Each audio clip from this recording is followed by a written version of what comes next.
Sejam bem-vindos para mais um episódio da Te Vejo na JMJ TV. Hoje nós estamos aqui com a doutora Ayane Batalha. Ela é médica, professora e criadora do método APA. Seja bem-vindo, tá, doutora Ayane Batalha? Olá, obrigada. É uma satisfação muito grande estar aqui com vocês. Muito obrigada aí pelo convite, né, por mais esse projeto aí inovador da Te Vejo na JMJ TV, que já é sucesso, né, e que tem muito que avançar. Muito obrigada, é uma satisfação imensa. Nós que agradecemos pela participação. Ayane, como surgiu o método APA? Então, o método APA é uma sigla, né? Que o A significa ativadas, o P para e o A ativar. Então, ativadas para ativar. É algo que surgiu no meu coração justamente com esse interesse de ativação. Eu venho vivendo aí um momento onde eu fui ativada. Então, o significado do método é ativar para ativar, né? Então, ativadas para ativar. Ayane, em que momento você despertou para as mudanças que você começou a viver? É nítido isso na sua vida hoje? Justamente. Então, tem em torno aí de 1 ano e meio. Na verdade, começou em dezembro de 2021. Eu comecei a viver todas essas mudanças, né? Eu costumo falar que é como se eu tivesse uma canoinha, um mar calmo, um céu com sol brilhante, tudo tranquilo. E eu ali naquela canoinha, mas é como se eu ignorasse os remos que estivessem ali dentro. E eu estava ali navegando, sem assumir a direção, sem tomar um rumo para onde eu iria. Eu estava vivendo uma fase tranquila da minha vida, já era casada, 2 filhos, né, meu esposo, uma bênção, eu já tinha uma profissão definida, igual você falou, sou médica, né, atuando aí como professora universitária. Então, assim, estava tudo bem, eu já conhecia o Senhor, já ouvia falar do Senhor, já tinha experiências, mas era como se faltasse algo ainda no meu interior, aquilo ainda não estava 100% completo. E aí, nesse dezembro de 2021, eu ouvindo uma palestra, eu comecei a ouvir algumas coisas, assim, que foram me tocando, começaram a mover o meu interior. Algo do tipo que você não dá conta, você tá muito acomodado, ou você é aquela pessoa que fala sim para todo mundo, e aquilo foi mexendo comigo. Eu comecei a perceber que tinha algo a mais que eu precisava viver, né? Então, isso aconteceu aí em torno de dezembro de 2021. E eu venho vivendo esse processo. Então, na verdade, assim, hoje em dia fala-se muito em descobrir seu propósito. E, na verdade, descobrir o propósito não é algo pontual, né? É algo que a gente vai vivendo nesse processo. E aí, nessa jornada, você começa a despertar, a se descobrir e ver o que mais que pode ser melhor aí modificado na sua vida. Eu acredito, Josi, que a humanidade, todo ser humano, eles têm 5 perguntas que regem as nossas vidas. Todo mundo quer saber quem é. Então, todas as pessoas buscam saber quem sou eu. Todo mundo quer saber de onde veio. Todo mundo quer saber o que pode, por que está aqui. Quer saber o que pode fazer e quer saber para onde ir. E aí, eu já sabia que eu era imagem e semelhança do Criador. Eu já sabia que eu era filha de Deus. Mas assim como eu me despertei, eu acredito que tem muitas pessoas que sabem que são amados por Deus, né? Quantas vezes a gente ouve aí uma frase muito comum? Jesus te ama, né? Todo mundo fala isso. E por que as pessoas não são convencidas disso? Porque ainda elas não foram realmente ativadas. Elas ainda não tiveram a sua identidade revelada. Então, apesar de saber, ela não vive como alguém que sabe realmente disso. E aí, quando eu fui entendendo sobre isso, né? Quem sou eu? De onde eu vim? Por que eu estou aqui? Para que eu estou aqui? Para onde eu vou? Isso foi clareando muito na minha vida. Então, essa primeira pergunta, ela fala sobre identidade, que é o nosso alvo principal. Ninguém consegue cumprir o que foi proposto para ele se ele não entender quem ele é realmente. E aí não tem como, né? A gente, nas palestras que eu venho ministrando, eu sempre uso um objeto. Se eu te apresento um objeto, talvez que você nunca tenha visto, e você não vai saber usar, você vai perguntar para mim, eu vou pedir um manual, né? Querendo saber como que aquilo ali funciona. Então, nós somos assim. Se a gente quer saber quem somos nós, por que que nós estamos aqui, para quê, nós temos que buscar direto no nosso Criador, na nossa fonte. E essa resposta vem direto dele, né? E aí, o que mais me incomodava no meu íntimo, quando eu falo que eu estava nesse botezinho, eu já conhecia o Senhor, eu já sabia de tudo isso, eu já sabia que eu era filha amada, que ele é o meu Criador. Mas qual que era a pergunta que eu me perguntava com frequência? Por que que Deus criou essa terra física? Principalmente naqueles momentos que eu via alguém passando por dificuldades, né? Você via, igual agora recente, aconteceu uma tragédia aí na escola com as crianças. Isso tudo está relacionado à identidade, né? Então, eu tinha essa pergunta. Deus, por que que o Senhor quis criar a terra física? E aí a gente acaba que, eu não vou me estender, vou deixar aí um gostinho de quero mais, mas aí acaba que a gente entra aqui no assunto do reino, né? Que é mais um momento aí que a gente pode combinar, a gente tá falando sobre o reino. Mas aí a gente entende a questão do reino. Que Deus, ele como rei, ele nos colocou aqui na terra como rei. E aí quando você vai pegar a explicação mesmo de reino, dos países que vivem a monarquia, um príncipe, para ele se tornar rei, o rei precisa morrer. Né? A gente viu recente aí lá na Inglaterra que aconteceu isso. E aí Deus como rei, como que nós fomos colocados na terra como rei? Não faz sentido, né? Porque ao mesmo tempo que eu sou filho, eu deveria ser príncipe. E aí eu fui entendendo isso, né? O que que é isso? O rei lá no céu. Deus é um ser invisível. E lá no céu ele já com todo o território conquistado. O rei, ele tem esse desejo na conquista. E aí ele conquistou mais um território, que foi a terra física. E aí quando ele pega o príncipe e coloca em outro território, esse príncipe, ele assume o papel de rei. Foi como aconteceu com a gente no Brasil, né? Portugal veio colonizar aqui o Brasil. E aí o príncipe lá, para aqui, ele se tornou rei. E aí eu comecei a entender tudo isso. Falei, meu Deus, então é algo muito maior, né, do que eu imaginava. E tudo que a gente precisa saber de quem somos nós está descrito em Gênesis 1:26. A resposta está lá. Então, Gênesis 1:26 é a resposta para o quem eu sou. Acho que isso é o principal. Forte. Por que você começou a falar para mulheres? Então, recentemente eu estava até me lembrando, quando eu tinha por volta dos 19 anos, eu estava em um ministério, numa cidadezinha próxima aqui de Patinga, que chama Iapu. E eu fui convidada, assim, né, para ir com uma turma de jovens lá, ia ter um evento em uma igreja. E eu fui, estava participando, em determinado momento tinham várias pessoas, e aí o líder da reunião, ele sentiu de começar a orar, né, pelas pessoas que estavam ali, e eu não estava nesse momento, assim, para isso. E aí ele me chamou, falei, pode orar, eu te autorizo. E aí eu comecei a orar, e aí no final da reunião ele falou assim para mim, olha, Ayane, Deus tem um ministério para você. Você vai falar para mulheres em várias cidades, não vai ser só apenas na sua cidade. Isso, né, eu fiz 40 anos, então já se passaram muitos anos e eu já nem me lembrava mais disso. E aí, quando iniciou essa transformação que eu citei a partir de dezembro, 3 pessoas chegaram em mim e falaram novamente que o meu objetivo era falar para mulheres. Então isso foi clareando. E quando você vai ver, assim, as pessoas, né, quem está nos ouvindo vai entender que aquilo que é a sua dor é que vai curar o outro, né? Então eu fui muito transformada na questão aí de autoimagem, de como eu me via, né? De como eu me sentia. E isso fala muito da autoestima da mulher.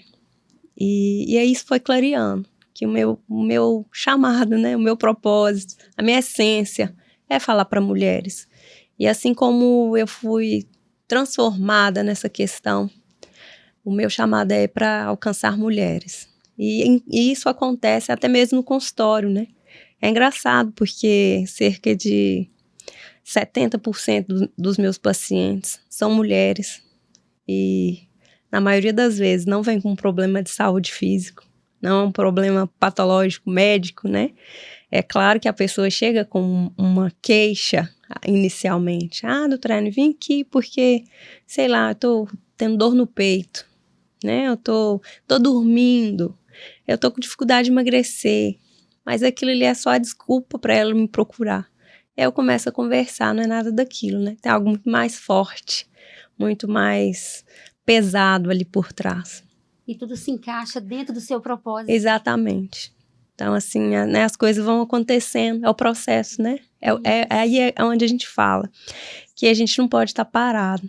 Tudo que Deus criou tem movimento, né? Se a gente olhar para tudo que foi criado pelo Senhor, o pássaro, ele tá voando, o peixe, ele tá nadando, a água tá se movimentando, o vento, as árvores, tudo tem movimento. Por que nós que somos? E aí vai uma chave poderosa. Nós somos a obra-prima da criação. Por que nós devemos ficar parados? Se tudo está em movimento, nós não podemos parar. Nós temos que avançar. Muito forte. E quais foram os seus maiores bloqueios que você venceu? Bom, vamos lá então. Eu adiantei aqui, né, falando sobre autoimagem. O meu bloqueio principal foi realmente a autoimagem. Autoimagem é algo que é construído na sua vida, né? A gente constrói, então a autoimagem é como nós nos vemos, tá? Como eu me vejo. Isso é construído através do meio que você vive, desde da sua gestação, as experiências que você vai vivendo na infância, as pessoas que você vai convivendo, familiares, né, os pais principalmente, os irmãos. E o que você vai ouvindo das pessoas, né? Já ouviu aquela frase assim que filho de peixe, peixinho é? Né? Então, assim, são coisas que a gente vai acreditando. E aí você fala assim, meu pai é um grande empresário, minha mãe é uma grande mulher. Então, aí é cômodo, né? Você falar, filho de peixe, peixinho é. Minha mãe é assim, eu vou ser. Minha mãe tem um casamento bem sucedido, minha mãe, entendeu? E quando seu pai é um alcoólatra, um agressor, né? É um ladrão, é uma pessoa assim, será que você vai ter que ser peixinho, né, como seu pai? Então são crenças que vão sendo instaladas, né, na nossa cabeça e muitas vezes a gente vai ter que rever. E aí o meu maior bloqueio foi a autoimagem. Então assim, eu vim de um lar, né, de 3 filhos, da família principal aí dos meus pais.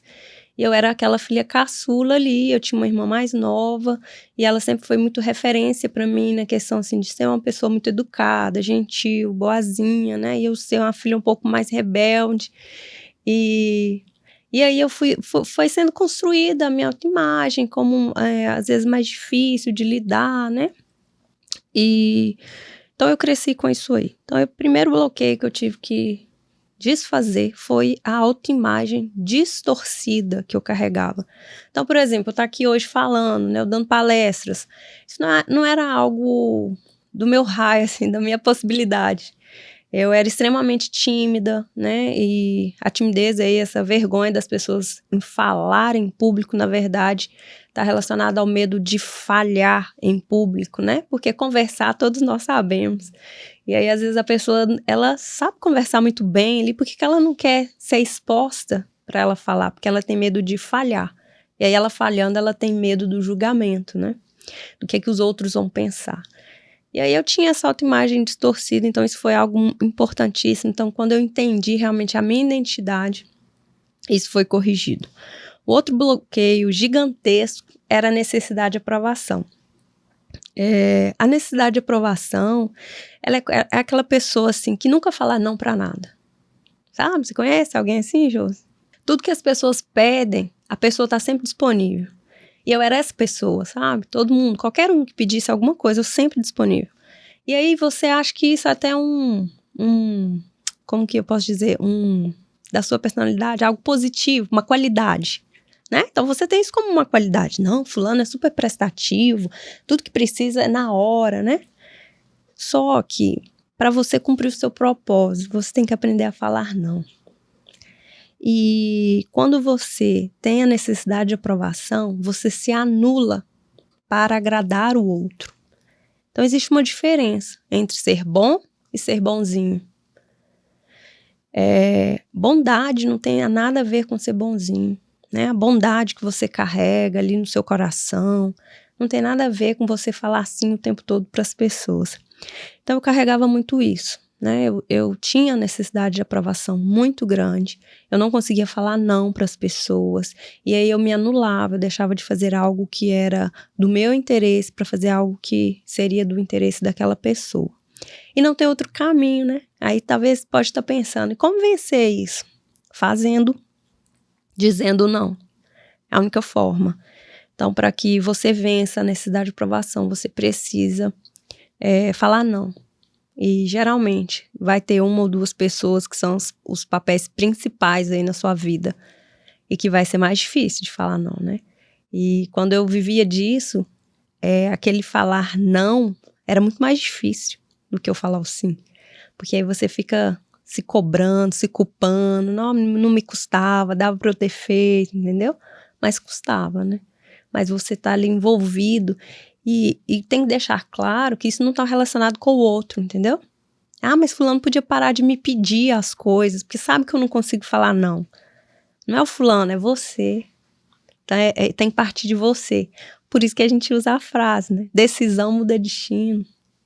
Porque é você decidir viver uma vida diferente. Tem que partir de você. Você tem que tomar a decisão do caminho que você quer seguir.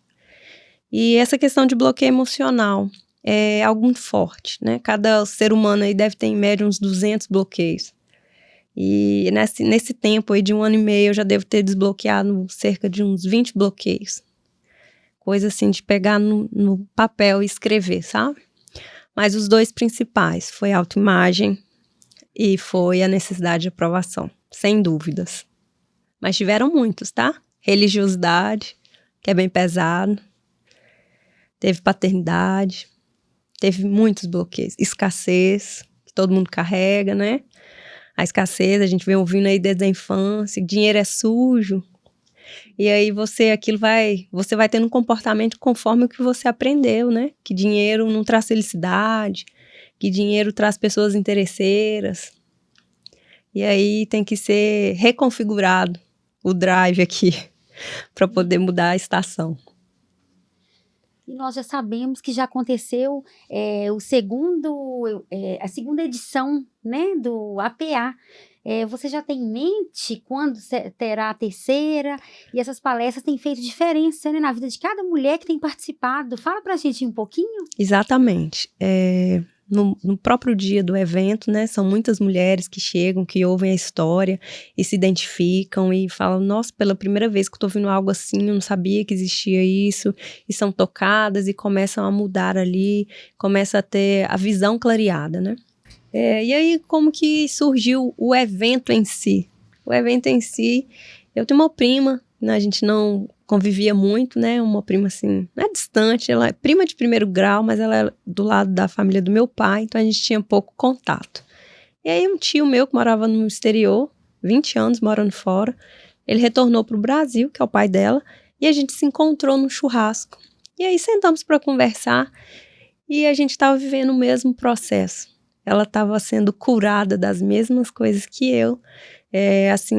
Meus pais separaram, eu tinha 1 ano de idade, e então eu não tive meu pai em casa presente comigo, e o pai dela também foi morar fora, então ela cresceu também sem pai, né? Então assim, a gente não tinha aquela referência de pai, então as 2 de pai separado, e ela tinha os bloqueios muito parecidos com os meus, né? De necessidade de aprovação, de autoimagem distorcida, e a gente sentou e começou a conversar, e aí começou aquela choradeira, né? Então você pensa, a gente ali no churrasco, e ninguém entendendo nada, que é aquele choro, mas ao mesmo tempo rindo, né? De identificação mesmo. E aí a gente falou, gente, nós não podemos ficar só com isso, a gente tem que levar isso para mais pessoas. E aí eu falei para ela que eu pensava em fazer um evento. Falei, eu queria fazer um evento. Aí ela falou, não, tem que fazer, eu já pensei, eu vou fazer uma mentoria. Beleza, ficou naquilo. Passou mais ou menos uma semana. Ela começou a falar algumas coisas no story do Instagram. E aí eu entrei falando com ela, a gente criou um grupo no WhatsApp. E começou a chamar mulheres, né, para entrar nesse grupo.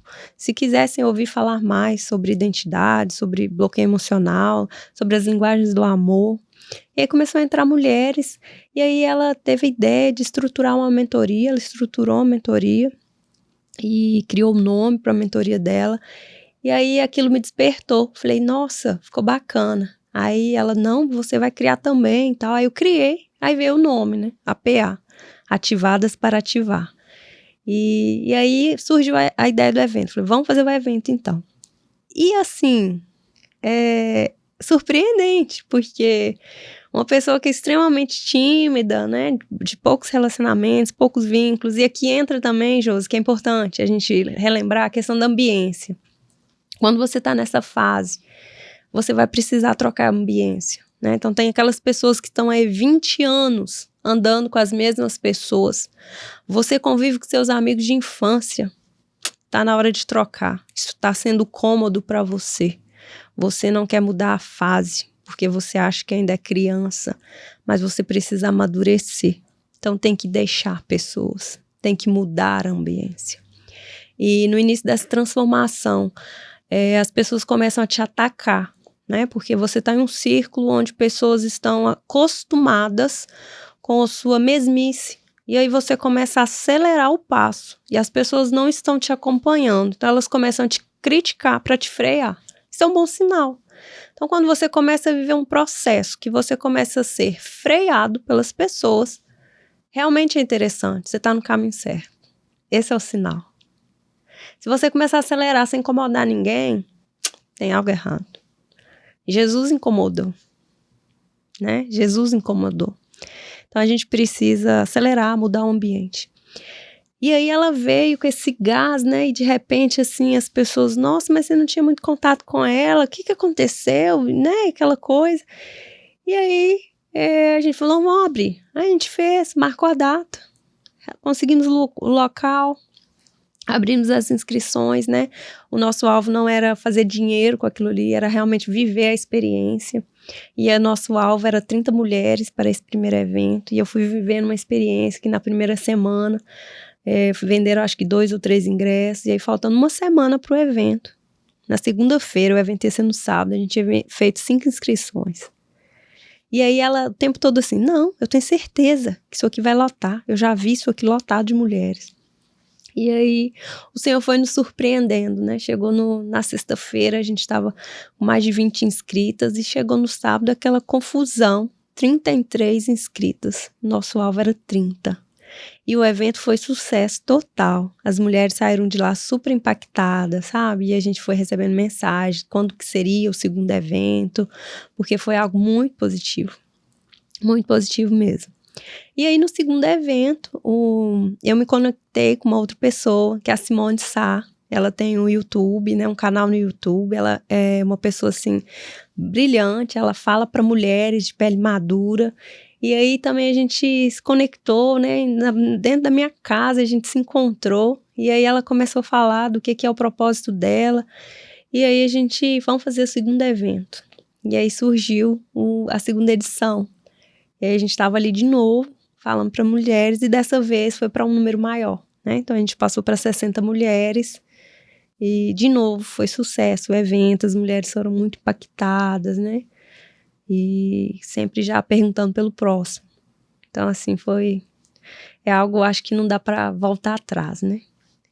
E com certeza nós vamos ter sim a terceira edição, e tá previsto aí, né, talvez no mês de setembro, e estamos com outros projetos também, estou criando já o e-book, né, estou criando aí um curso sobre a identidade, como descobrir, como fazer esse processo acontecer, né, mas vamos continuar firme aí, ativando essas mulheres aí para o mundo, para poder despertar, né? Que assim como uma semente, você olha e você não vê o potencial dela, assim somos nós, né? Tá tudo já ali dentro. A semente, ela já carrega o potencial. Só que se ela ficar ali na sua mão, ela nunca vai produzir nada. E assim somos nós, a gente tem o potencial dentro de nós, mas a gente precisa ser plantado para a gente frutificar. Isso aí. Isso aí é só o início, né, Só o doutora início. Ayane? Então é isso mesmo, né? A gente não pode parar, a gente tem que lembrar do transbordo. Então é necessário transbordar. Quanto mais eu transbordo, mais eu cresço, né? E é justamente isso. Cada um, a gente às vezes, Josi, a gente pensa assim que eu tenho muito pouco para oferecer. Só que você tem que ver que quem tá às vezes ao seu lado tenha nada. Então o pouquinho que você tem é muito para aquela pessoa que tem nada, né? Então a gente não pode parar, a gente tem que transbordar. Mesmo que a princípio você pense que isso é pouco na sua visão, mas é muito para quem vai receber. É a questão da visão. A questão da visão é algo interessante, né? Porque a gente tem a visão e a gente tem a vista. A vista é aquilo que a gente enxerga com os nossos olhos físicos, realmente, né? A capacidade é de ler, mas a visão é algo que vai além, né? E aí é diferente. E quando há visão, há provisão. Então acho que é isso aí. Uma coisa ligada com a outra. Totalmente. Sucesso. E depois que você vê realmente, né, que você tem uma visão de algo, não dá para voltar atrás. Não dá para desver o que você já viu. É verdade. Né? Aquilo começa a queimar ali no seu coração e você só quer avançar. E que venha a terceira edição do APA. Com certeza. Doutora Ayane, nós gostaríamos que você falasse um pouquinho das 3 esferas, que é corpo, alma e espírito. Então vamos lá, né, para saber quem sou eu. Eu sou um ser espiritual. Primeira coisa, né, a Bíblia fala que nós estávamos em Deus antes da fundação do mundo. Se Deus é um ser espiritual e nós estávamos nele, nós somos espírito. Então nós somos um espírito que possui uma alma e habita em um corpo. Então a gente só habita em um corpo para a gente viver aqui a parte física. Então quando a gente fala corpo, alma e espírito, nós somos 3 em 1. E isso é interessante porque na natureza várias coisas são assim, né? Então quando você fala aí dos estados da matéria, sólido, líquido, gasoso, pequeno, médio, grande, então são várias coisas, você vai avaliar, são tudo 3, né? E aí a gente vai para Deus, Pai, Filho e Espírito Santo. Então assim somos nós somos corpo, alma e espírito. Então a gente precisa entender, quando a gente fala lá que a nossa identidade está em Gênesis 1:26, está falando como que nós somos formados. E o Senhor, ele nos deixou aí uma ordenança, né, digamos assim, ele nos deixou o governo. Então quando eu falei da questão que Deus é rei, nos colocou como rei na terra, para a gente governar. Só que para exercer governo, eu preciso entender dessas 3 esferas. Então eu preciso entender realmente corpo, alma e espírito. Corpo é a nossa parte física e está relacionada aí principalmente à minha alimentação, atividade física e o nosso cérebro. Então a gente tem um componente aí que luta muito contra a gente. Então quando você levanta pela manhã, o despertador toca e aí você fala, vou levantar. Aí, hoje feriado, né? Um grande dia das pessoas fazerem isso. Não, é feriado, dorme mais um pouquinho, você merece, você pode ficar mais um tempo na cama. Quem tá te falando isso? Seu cérebro, né? Ele tá te bloqueando ali porque ele quer te fazer economizar energia. Ele não quer que você gaste energia com nada. E aí ele quer te parar. Então, a gente precisa governar no corpo. Então, quando você determina que vai fazer algo, que vai levantar mais cedo, que vai fazer uma atividade física, você precisa cumprir aquilo ali, para que você esteja mostrando para o seu cérebro, para você mesmo, que você é capaz.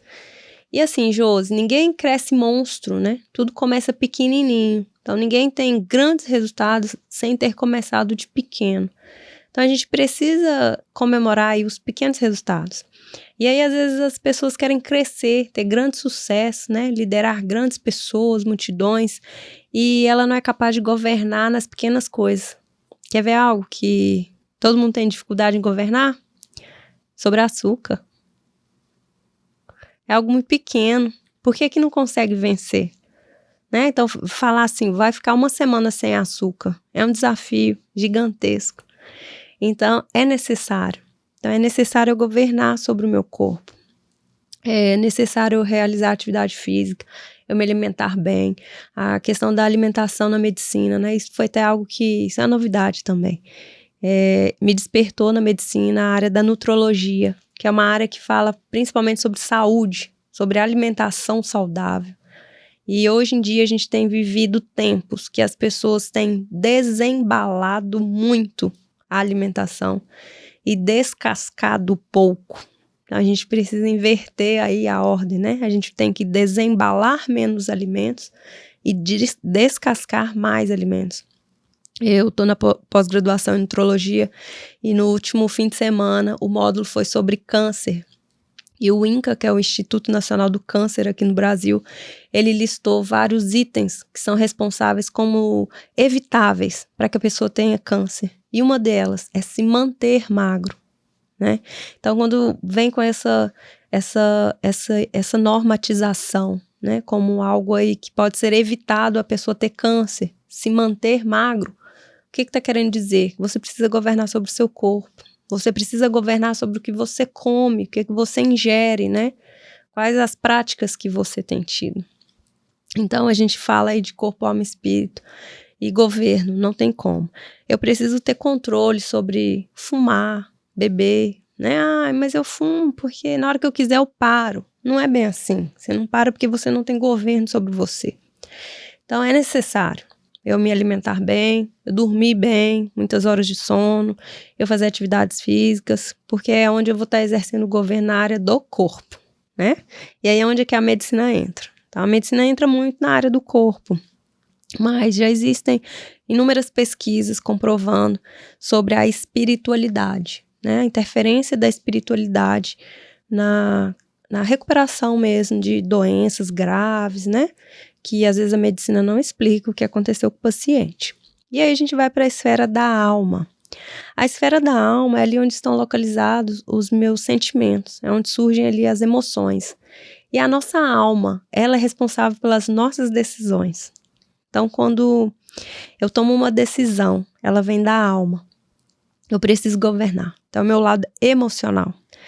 E vai ter muita atitude que a pessoa vai ter por causa de não conhecer sobre inteligência emocional, de não conhecer sobre sentimentos, né? E aí manifesta emoções porque não sabe o que é sentimento e o que é emoção. E eu posso estar eu e você num determinado local. Vamos supor que está eu e você passeando lá no shopping. Passa uma pessoa conhecida por nós e ela não nos cumprimenta. E aí você vai manifestar uma emoção e eu outra, conforme o que você carrega de emocional, entendeu? Pode ser que você vai olhar e vai se sentir rejeitada. Nossa, fulano, né, me desprezou, fingiu que não me viu, fez pouco caso de mim. Pode ser que eu vou ter outra interpretação, né? Porque é o sentimento, né? E está relacionado aí com as emoções que a gente carrega, sobre os traumas de infância, os bloqueios emocionais. E aí, conforme você interpreta aquele sentimento ali do que você viveu, você vai manifestar uma emoção. Pode ser raiva, alegria. Então, as pessoas não conseguem entender a diferença de sentimento, emoção, e acaba tendo reações inesperadas. E depois vem o arrependimento, né? Não queria ter falado aquilo, ficou nervosa, entendeu? Então, isso é na esfera da alma, tá? Então, a gente precisa entender de inteligência emocional para a gente corrigir. E, por fim, a gente tem o espírito, né? Então, o nosso espírito aí é o que nos conecta a Deus, realmente. É através do nosso espírito que a gente se chega ao Senhor. E a Bíblia, toda vez que fala sobre alma, toda vez que a Bíblia fala sobre mente, ela está falando sobre mente e coração, ela está falando sobre a alma, né? E o espírito é o que me liga ao Senhor. Então, o meu coração, ele precisa estar puro, limpo, para eu estar mais sensível à voz do Senhor. E aí a gente volta lá no início da criação, quando Deus criou Adão, criou Eva, e Adão, ele perdeu essa conexão com Deus, né? Então, o próprio Deus vinha se encontrar com Adão diariamente. E aí, quando Adão, né, pecou e Eva pecou, eles perderam esse acesso direto ao Pai. E aí, a Bíblia, né? A Bíblia é algo... Ah, você está falando de religião. Não estou falando de religião, estou falando de um livro milenar, né? Que é o mais antigo que tem. E que a ciência hoje, a física, explica muita coisa, mas é retirada de lá. Lá já explicava muito mais tempo. Então, tem uma frase que eu gosto muito de falar, da Bíblia, que fala assim: assim como o homem pensa em sua mente, ele é. Então, a nossa mente, ela está na nossa alma. Você precisa policiar todos os seus pensamentos, porque é aquilo que você pensar que você vai ser. Então, o ser humano, ele tem, assim, uma essência negativa, de ver tudo com muita dificuldade, né? De tudo com peso, achar que não vai dar conta, que ele é fracassado. Isso aí vem mesmo da essência lá, né? Da quebra aí da aliança. Mas eu voltando aqui, tô fazendo um loop, mas vou voltar no assunto. Então, Adão, ele perdeu aí essa conexão com Deus. Então, todo o Antigo Testamento, na Bíblia, as pessoas, elas não tinham o Espírito Santo habitando dentro delas, né? Então, quem tinha aí o contato com o Espírito Santo eram os reis, sacerdotes e os profetas, que Deus vinha, se manifestava a eles e ia embora. E aí, quando Jesus veio à Terra, e aqui é um ponto importante da nossa conversa, que o ponto principal, né, sobre salvação que as pessoas precisam saber é que Jesus é Deus que se fez homem, né? Então, esse é um ponto-chave para entender de salvação, né? E aí a gente tem 3 níveis: salvação, graça e reino. Então, salvação, eu tenho que reconhecer que Jesus é Deus que se manifestou em carne como um homem, se entregou à cruz para levar pelos nossos pecados. E aí eu preciso acreditar nisso, que Jesus é Deus e que Ele me purificou dos pecados, né? Isso é um ponto importante aí de entender sobre salvação. Então eu preciso reconhecer isso com meu coração, confessar com minha boca. E então aí Adão perdeu. E quando Jesus veio e fez isso, ele foi embora e ele nos deixou o Espírito Santo. Então o Espírito Santo é que habita em nós. E através do nosso Espírito, a gente tem acesso direto a Deus. Por isso que a gente fala que não precisa de nenhum intercessor aí no meio desse relacionamento, né? Entre os homens e Deus, porque o intercessor é o Espírito Santo. Então entra aí na esfera de corpo, alma e espírito. E a gente vai encerrar essa entrevista agradecendo a você. Eu creio, assim, que vai ser de grande valia para cada um que vai estar assistindo, tá? A sua entrevista. E vamos marcar uma próxima. Vamos sim.